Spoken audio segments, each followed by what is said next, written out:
आयाज भाई क्या कहेंगे, जिस तरह से पिछले 2-3 दिनों से मुंब्रा शहर में 10 बस स्टॉप आए, शेड वाले बस स्टॉप, जिसके ऊपर जो है राजनीति काफी गरमाई हुई है, जो है श्रेयवाद काफी बढ़ गया है, क्या कहेंगे उसको लेकर?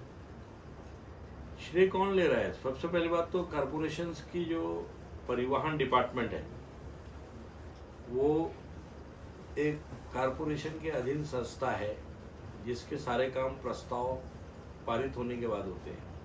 ठहराव होता है, ठहराव के बाद ठहराव मंजूर होने के बाद वो चीज़ होती है। रही बात बस स्टॉप, आपको याद होगा कि जब मैं परिवहन सदस्य था 2008 से 2012, तो उसी टाइम पे सॉल्यूशन एडवर्टाइजमेंट का हम लोग ने प्रस्ताव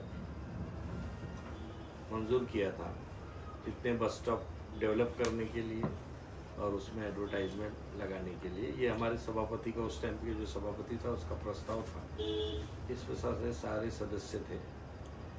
अब जो है दूसरे बस स्टॉप को रिपेयर करना और उसको मॉडिफाइड करना, इसके लिए अभी के परिवहन सभागृह के अंदर प्रस्ताव लाने की जरूरत है कि उसके बाद मंजूरी है। अब ये है कि किसी ने अपने पर्सनल फंड से कोई बस स्टॉप बनाया है तो नगर पालिका से उसकी परवानगी लगती है, और हो सकता है कि वो एक कारपोरेटर होने के नाते दिया होगा किसी को प्रस्ताव।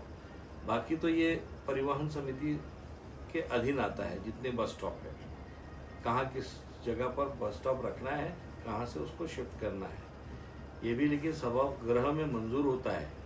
आप बस स्टॉप यहाँ से वहाँ हिला भी नहीं सकते। बस स्टॉप अगर हिलाते भी है तो उस पर भी आपको प्रस्ताव लाने की जरूरत होती है परिवहन। आयाज भाई, जिस तरीके से आपने कहा कि ये जो बस स्टॉप का प्रस्ताव आपने कोशिश की थी इस बारे में, तो ये क्या मामला था, किस वजह से बस स्टॉप मुंब्रा में नहीं आ रहा था? मैंने सुना कि वो कंपनी के ऊपर केस भी चल रहा है, ऐसा कुछ, तो क्या मामला है? देखिए, सबसे पहले आपको बता दूं कि वो केस वाला विषय वो अलग मामला है। हम लोग परिवहन समिति के सदस्य होने के नाते अगर कोई अच्छा प्रस्ताव आता है तो हर सदस्य का काम है उसके ऊपर मंजूरी देना, और उस वक्त सबसे बड़ी जिम्मेदारी उस वक्त के सभापति की होनी चाहिए। सभापति का काम है हर विषय पर, जो अच्छा विषय है, पब्लिक के लिए हित वाला है तो उस पर वो मंजूरी देगा, अगर हित वाला नहीं है तो वो नामंजूर कर देते हैं। तो अब रही बात, आपको मैं क्लियर जानकारी दे रहा हूँ कि तब से लेके 2008 के बाद से लेकर जितनी भी बसेस हैं, मुझे नया रूट्स तो अभी तक दिखाई नहीं दिया, जो मैंने शुरू किया है जितनी बसेस है वही देख रहा हूँ मैं मुंब्रा कौसा में।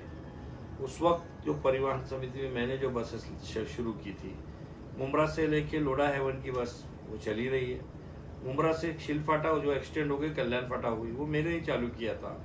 इस टाइम पे लोगों को मैं देखता था कि मुंब्रा स्टेशन से बाहर लोग आते और रिक्शे के लिए परेशान होते। शाम के टाइम पे पब्लिक इतनी परेशान होती थी, रिक्शे के लिए ढूंढती थी, रिक्शे मिलते नहीं थे। जो कुछ रिक्शे हो तो साइड में बैठे रहते थे बंद करके, लोगों को जाने के लिए पैदल लोग चलते थे कौसा तक जाने के लिए। वो देखकर मैंने परिवहन में प्रस्ताव रखा कि इमरजेंसी में बस चालू करिए, कोई भी हालत में एक ऐसी बस होनी चाहिए जो रेगुलर हमारे जो पैसेंजर्स हैं उनको लेके जा सके, जो रिक्शे वाले नहीं ले जा रहे। तो उस वक्त मेरे प्रस्ताव पर मुंब्रा शिलफाटा सभापति ने शुरू किया, वो हमने ओपनिंग किया था, उसको बाद में एक्सटेंड करके मुंब्रा कल्याण फाटा किया गया। तो ये बस, उसके बाद हमने मीरा भाईंदर के लोगों को देखा कि यहाँ से ठाना जाना पड़ता है, ठाना स्टेशन से उतर कर फिर बस पकड़ के मीरा रोड जाना पड़ता है, तो इसलिए हमने मीरा भाईंदर के लिए का प्रस्ताव रखा। उस टाइम पे हमारे सभापति थे, अभी ऑफ हो गए जस्ट थोड़ा दिन पहले, बबन साहब, हमारे खास दोस्तों में भी थे और वो शिवसेना के विभाग प्रमुख थे उस टाइम पे, उस सभापति थे उस टाइम पे। तो हमने यहाँ पर बहुत बड़ा प्रोग्राम पुलिस स्टेशन के पास रखा था और बेहतरीन तरीके से उद्घाटन भी किया, और आज भी वो बस चल रही है। इसके अलावा मैंने मुलुंड का भी प्रस्ताव रखा था, पनवेल का भी प्रस्ताव रखा, पनवेल की भी बस चलू। इसके अलावा नवी मुंबई की बस की मैंने मांग रखी थी, लेकिन ठाणे महानगर पालिका उसको टालम टाल कर रही थी, तो मैं अपने ही डिपार्टमेंट के खिलाफ भूख हड़ताल पे बैठा था उस वक्त। और उसका नतीजा ये हुआ कि गणेश नाइक साहब ने मुझे, उस वक्त मंत्री थे, पालक मंत्री थे, उन्होंने फौरन उस प्रस्ताव को नवी मुंबई में मंजूर किया और वो नवी मुंबई से बस का उद्घाटन भी हमने यहाँ पर किया था फायर ब्रिगेड पर, और वो आज भी बस चल रही है और उसके अलावा वो रूट बढ़ गया। तो आज तक जो मैंने जितनी बसें शुरू की, इसके अलावा आप कोई बता दे कि कोई नई बस शुरू हुई है परिवहन में। पद ले लेना आसान है, पद पर काम करना बहुत मुश्किल है। अब पद पे काम करने के लिए पाठ पुरावे की जरूरत होती है, सभागृह में बोलने की ताकत होनी चाहिए, सभागृह में विषय को उठाने की ताकत होनी चाहिए, सबसे पहले अभ्यास करने की ताकत होनी चाहिए, हमारे प्रस्ताव को मराठी में बोलने की ताकत होनी चाहिए।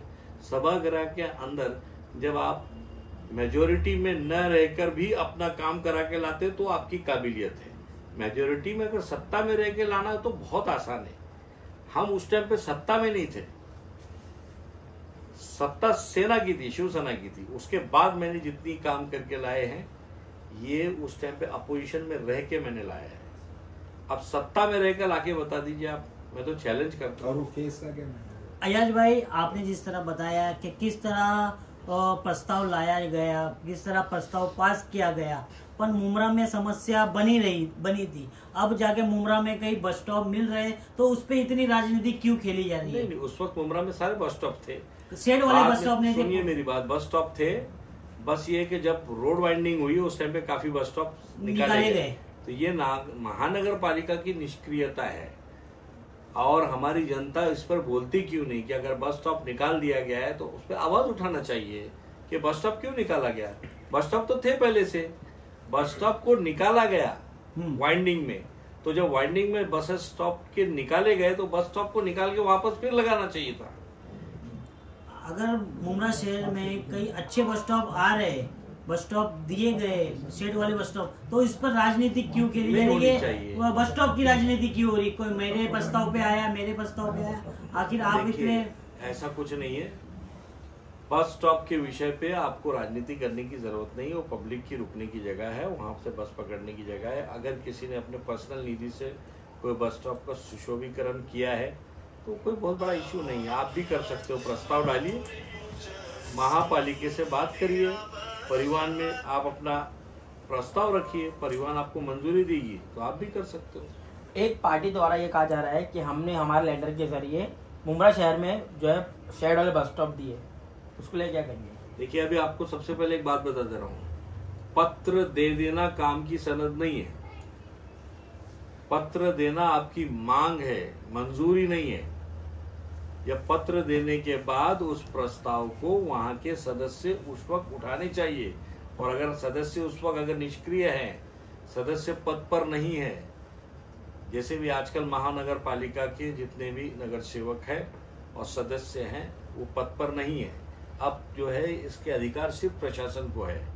तो प्रशासकीय जो अधिकारी है, जो व्यवस्थापक होगा परिवहन का, वो व्यवस्थापक का अधिकार है कि वो किस तरीके से वो प्रस्ताव को मंजूर करता है या नहीं करता है। उसको भी प्रस्ताव मंजूर करके कमिश्नर के पास भेजना होगा। कहीं ना कहीं जो 5 बस स्टॉप शहर में भी लगाए गए हैं, उसके ऊपर फोटो लगाए गए हैं राजनीतिक नेताओं के, उसको लेकर भी घमासान चालू, उसको लेकर क्या करेंगे? देखिए, उसकी मुझे जानकारी लेनी पड़ेगी कि वो अधिकृत है या नहीं है, परिवहन के अंदर से उसकी परवानगी है या नहीं है। बस स्टॉप की परवानगी, बस स्टॉप पे डिस्प्ले है, वो डिस्प्ले ऑथराइज है क्या अनऑथराइज है, ये अभी आपको हमारे कमिश्नर को पूछना चाहिए या फिर परिवहन का जो अभी रनिंग व्यवस्थापक है उससे आप सवाल पूछिए, तो आपको क्लियरिटी आ जाएगी कि वो अधिकृत है या अनधिकृत है। जिस तरह शहर में एक जो खास जगह है बस स्टॉप, वहाँ जरूर चाहिए मुमरा एम गेट के पास। आप देखते होंगे कि कई लाइन लंबी लगी रहती है, रिक्शे वाले का तो आप जानते हैं यहाँ पर अपनी मनमानी से करते, पर जब बस स्टॉप की बात आती है तो वहाँ पर कोई बस स्टॉप अभी तक शेड वाला नहीं है। आप देख सकते हैं ब्रिज के नीचे पैसेंजर खड़े रहते बस का इंतजार करते हुए। तो वहाँ पर कब आना चाहिए बस स्टॉप, कब राजनेता जागेंगे वहाँ के बस स्टॉप के लिए? अरे आपको शायद याद नहीं होगा कि कई बार वहाँ उद्घाटन हो चुके हैं बस स्टॉप के, और बस तो पुरानी बसें से उसी को शुरू करके बताया गया कि नई बसें हम शुरू कर रहे हैं। तो आज तक वो बस तो कहीं आपने देखा, आपने खुद ही सवाल कर लिया मुझसे कि वहां पर बस रहती नहीं है, लोग पैसेंजर्स खड़े रहते हैं रिक्शा के लिए। तो अब ये उनसे पूछिए जिन्होंने उद्घाटन किया था उस जगह पर कि बसेस कहाँ है। हमने जितनी बसेस उद्घाटन किए, जितने मेरे कार्यकाल में उद्घाटन हुए, आप एक बस बता दीजिए बंद हो गई हो। जितनी मैंने शुरू किया है परिवहन के अंदर वो सारी बसेस आज भी चल रही है। और मैंने सब नई बसेस, आपको पता है जिस टाइम पे मैं परिवहन सदस्य बना था 2008 में, तो सब सड़ी गली बसेस थी यहाँ पर। सब new semi floor low floor buses यहाँ लाने वाला मैं ही हूँ। सब बसेस सब चेंज किया था मैंने, इस रूट पर सब बसेस नहीं डाला था। तो मेरा एक सवाल है कि जब रोड वाइडनिंग हुई थी तो उस समय तो कुछ बजट भी निकला रहेगा कि नए बस स्टॉप आने चाहिए, तो उस तरीके से ठाणे महानगर पालिका ने अगर बजट निकाला होगा तो वो बस स्टॉप आए नहीं, पर अभी एक राजनेताओं द्वारा दावा कर वो बस स्टॉप लाए जा रहे, पर वो नागरिक कट्टा का उल्लेख आ रहा है उसमें। तो अगर ये बस स्टॉप है या नागरिक कट्टा है?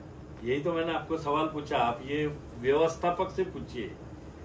परिवहन व्यवस्थापक जो है और जो रूट मैनेजर है टीएमटी का, उसको आपको सारी जानकारी आप उससे हासिल कर सकते हैं कि ये नागरिक कट्टा है कि बस स्टैंड है।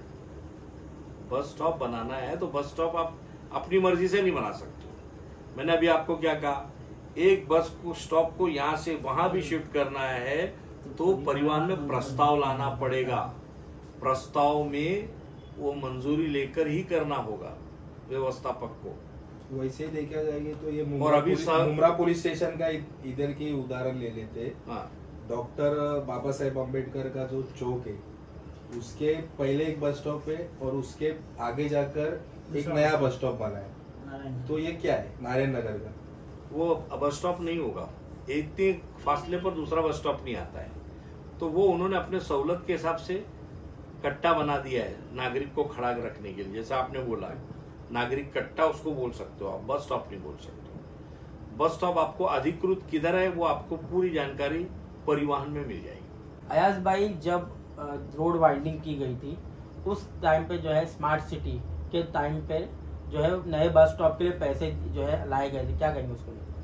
अब स्मार्ट सिटी का फंड तो मुझे भी खुद अंदाजा नहीं हो पा रहा है कि लगा किधर है। जिस चीज के लिए स्मार्ट सिटी के लिए रोड वाइडनिंग की गई थी वो रोड पर तो व्हीकल्स खड़ी है आज।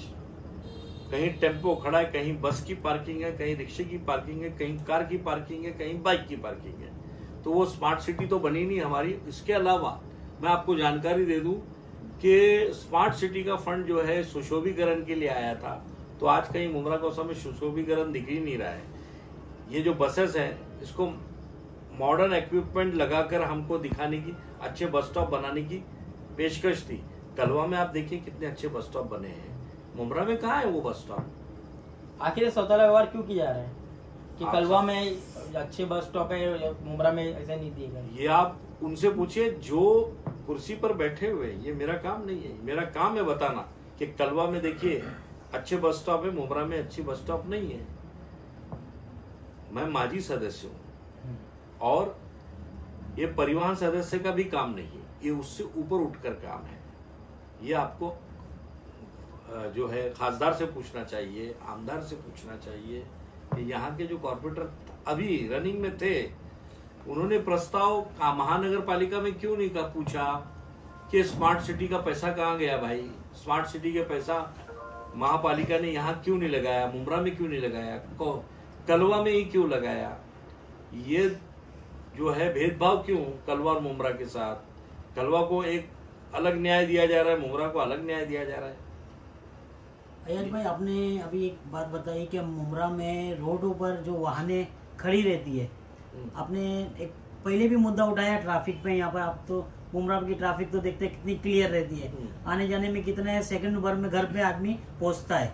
तो अब यहाँ पे नया बोर्ड लगाया गया नो पार्किंग का। कहाँ लगाया गया? आपने देखा होगा नो पार्किंग के कई बोर्ड लगे, पर पार्किंग के मैंने इश्यू उठाया अभी पिछले इंटरव्यू में। मैंने कहा कि जब नो पार्किंग जोन आपने डिक्लेयर नहीं किया, अभी पिछले इंटरव्यू में मैंने अभी एक महीना भी नहीं हुआ है, मैंने ये ऑब्जेक्शन लिया था कि टोचन करने का अधिकार महापालिका हो चाहे ट्रैफिक विभाग है, इनको तब तक नहीं है जब तक कि आप पे एंड पार्किंग का एरिया डिक्लेयर नहीं करते। एक और कहाँ नो पार्किंग के बोर्ड आपने लगाए हैं क्या? आप पहले ये तो क्लियर कीजिए। नहीं लगाए, पार्किंग और नो पार्किंग कहाँ है? नो पार्किंग के बोर्ड लगे हैं, पर पार्किंग के कई बोर्ड नहीं लगे हुए। हाँ, तो इसी पे काफी विवाद हरदम होते रहता है, सड़कों पर मारामारी तक हो जाती है। हमारे जनप्रतिनिधि सोए हुए हैं क्या? वो क्यों नहीं बोल रहे हैं कि नो पार्किंग का बोर्ड लगाए? पार्किंग का बोर्ड क्यों नहीं लगाए? मीटिंग तो हुई थी। कहाँ हुई? एक तरफा मीटिंग होती है यहाँ पर। आप नहीं आए, आप शहर के मुद्दों पर आप लोग नहीं आते। हाँ, तो जब मुझे बुलाया जाएगा तो मैं आऊंगा ना। उनका तो कहना कि हम बुलाते, आप लोग ही नहीं आते, शहर के मुद्दों पर आप लोग नहीं आते। ऐसी कोई इन्विटेशन हमें नहीं दी गई थी। उस बारे में भी मैंने पिछले इंटरव्यू में कहा है कि इस तरह की मीटिंग ठाणे महानगर पालिका के प्रभाग समिति में जो रखी गई थी, उस मीटिंग में किसी एक पार्टी के लोगों के सदस्य वहां मौजूद थे और कुछ पत्रकार थे। इसके अलावा कोई दूसरी पार्टी का एक भी सदस्य वहां मौजूद नहीं था। जब आप इस तरह की कोई मीटिंग लेते हैं तो उसमें तमाम पार्टी के नुमाइंदे होने चाहिए। अगर नहीं है तो आपको एक तरफा फैसला लेना था। इसके लिए आपने एक पार्टी की मीटिंग रखा। ये अधिकारी ने अगर रखा है तो ये अधिकारी की निष्क्रियता है, और अगर पॉलिटिकल लोगों ने रखा है तो पॉलिटिकल लोगों ने इसका तो काम ही है, वो अपना एक तरफा ही करेंगे फैसला। शहर में काफी मुद्दे गर्म हो रहे थे। कचरे का मुद्दा हो गया था।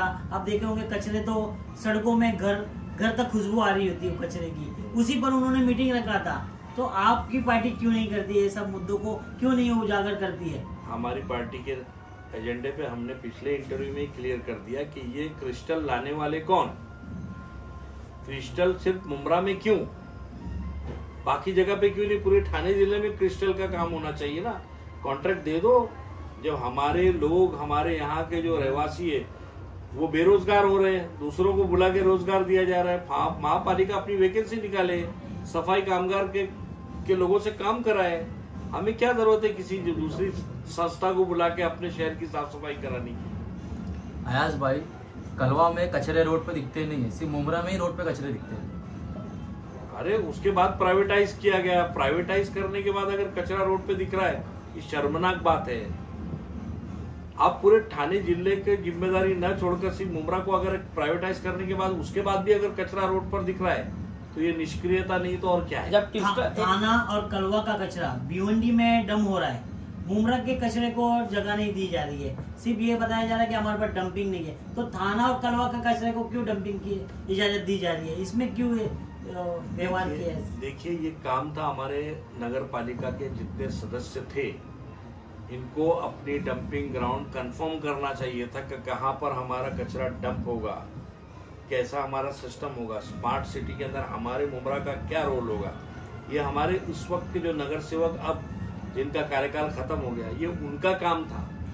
क्यों नहीं पूछा उन्होंने जनता का एक सवाल? आज डंपिंग का प्रश्न आ रहा है, इतने कचरे रोड पे पड़े हुए, तो माजी नगर सेवक आवाज क्यों नहीं उठा रहे हैं? क्या उनको नगर सेवक रहने के बाद के वक्त ही अधिकार है क्या कचरा उठाने का? माजी नगर सेवक होने के बाद क्या इतनी धमक नहीं है अधिकारी पे कि वो अपने कचरा उठवा सके? आज सिर्फ इलेक्शन का फंड लेना है या पैसे कमाने के लिए नगर सेवक बनना है, इन लोगों को काम नहीं करना है। अरे नगर सेवक आप आगे चुन के कैसे आओगे जब जनता के प्रश्न ही आप हल नहीं कर पा रहे हो? अभी ये इतने पीरियड में जो नगर सेवक नहीं है, तो मैं तो एक नगर सेवक को भी क्रियाशील नहीं देख रहा हूँ। क्यों ऐसा? जनता के बीच में क्यों नहीं है? ये कचरे के ढेर और ये अंबार पड़े हुए, इस पर क्यों नहीं आप अधिकारी के सामने बात रख रहे हैं? अभी आने वाले मनपा चुनाव में तो नगर सेवक फिर से वही नगर सेवक खड़े होंगे, तो आप आवाम से क्या रिक्वेस्ट करना चाहेंगे कि इस बार कुछ नए चेहरे आने चाहिए कि नहीं? क्या नवे जनरेशन को आगे बढ़ना चाहिए कि नहीं? कि कब तक यही चेहरे को लाया जाएगा, यही काम किया जाएगा? जनता बहुत समझदार है हमारी, लेकिन क्या होता है, उससे वर्गलाया जाता है। अब जहां तक मेरी सोच है, मुमरा कौसा की जनता बहुत समझदार है, और इस बार के 2026 के चुनाव में, 25 को तो मुश्किल है मुझे चुनाव लग रहा है, 26 को लगेगा, महानगर पालिका के चुनाव में जनता मुंह तोड़ जवाब देगी। ऐसे निष्क्रिय लोगों को अपने पद से हटाएगी। नए चेहरे, अच्छे चेहरे, सुलझे हुए चेहरे, पुराने भी चेहरे और नए भी चेहरे, ऐसे लोग आएंगे चुनकर कि जो किसी ने एक्सपेक्ट भी नहीं किया होगा। पब्लिक बहुत आजमा चुकी है, अब आजमाने के मूड में नहीं है। अब वो नए एक इनकलाब लाने के मूड में है, और इंशाल्लाह मैं देख रहा हूँ के जो रुझान पब्लिक के बीच में आ रहा है, उसमें देखते हुए बहुत नए चेहरे चुन के आएंगे और पुराने भी वो चेहरे आएंगे जिन्होंने काम किया है अच्छे। तो इंशाल्लाह हम इस बार के इलेक्शन में जी तोड़ मेहनत करेंगे, खुद भी आएंगे चुनकर और दूसरों को भी लाएंगे चुनकर। आयाज भाई, क्या आप ये मनपा चुनाव में नगर सेवक के इलेक्शन में खड़े होने वाले? बिल्कुल खड़े रहूंगा, क्योंकि वजह यह है कि हम जब स्वीकृत रह के इतना काम कर सकते हैं तो आप जिस पार्टी के उम्मीदवार बनेंगे और लड़ेंगे तो उस पार्टी के लिए न्याय का रास्ता खोलेंगे, जनता की आवाज को महानगर पालिका में उठाएंगे और पुरजोर ढंग से उठाएंगे, क्योंकि वहां पर ऐसा आदमी चाहिए नगर पालिका में जो मराठी भी बोल सके, मराठी समझ सके, अभ्यास कर सके, जनता के मसले मसाइल को समझे और जनता की आवाज को वहां पर बुलंद करे। चलिए, अगर आपको मराठी नहीं भी आती, आप हिंदी में बोलिए तो महापालिका में सिर्फ लिफाफे के लिए जाते हो, बोलने के लिए नहीं जाते हो। कब तक चलेगा ऐसा? ये जनता की आवाज है, ये आपको उठानी पड़ेगी वहां पर। अगर नहीं उठाओगे तो ये जनता है, ये आपको बदल देगी।